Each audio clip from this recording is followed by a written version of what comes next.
Maths வந்து 25 கேள்விகள உள்ளடக்கியது. மேக்ஸுக்கு நீங்க எந்த மாரி ப்ரிப்பேர் பண்ணீங்க? அத பத்தி சொல்லுங்க. ஐயா, பொதுவாக நான் ஒரு சராசரி மாணவி தான் கணிதத்தில்.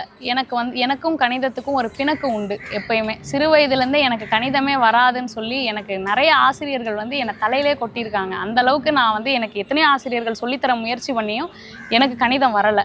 ஆனால் இந்த தொகுதி 4 தொகுதி 2 அந்த தேர்வுக்கு நான் வந்த பிறகு நான் கணிதத்துக்கு அதிக முக்கியத்துவம் கொடுக்க ஆரம்பித்தேன். ஏன்னா கணிதம் தான் ஒருவருடைய வெற்றியை முழுமையாக தீர்மானிக்குது. இப்போ 25க்கு 25 நமக்கு போட முடியுது, லட்டு மாதிரி ஒரு மதிப்பெண் கிடைக்குதுன்னா யாராவது சும்மா விட்டுருவாங்களா? ஸோ அதுக்கான பயிற்சியை மதியான தூக்கம் வர நேரத்தில் நான் எடுத்துக்கிட்டேங்கய்யா. அதுக்கு அதை மறுபடியும் முந்தைய வினாக்களும் சரி, பள்ளி பாடப்புத்தகத்தில் இருக்கிறது சரி, போட்டு பார்க்க போகிறேன். போட்டு பார்த்து பயிற்சி பண்ணி இது பண்ணலாம். ஒரு வாரத்துக்கு ஒரு நாள் ஃபுல்லாக கூட சில நேரம் நான் கணிதத்தை ஒதுக்கி இருக்கேன். அந்த அளவுக்கு எனக்கு கணிதத்து மேலே ஒரு பயம் இருந்தது. நம்ம கணிதத்தை விட்டோம்னா மொத்தமாக எல்லாத்தையும் விட்டுருவோம் அப்படிங்கிற ஒரு பயத்திலேயே நான் கணிதத்தை படிக்க ஆரம்பித்தேன்.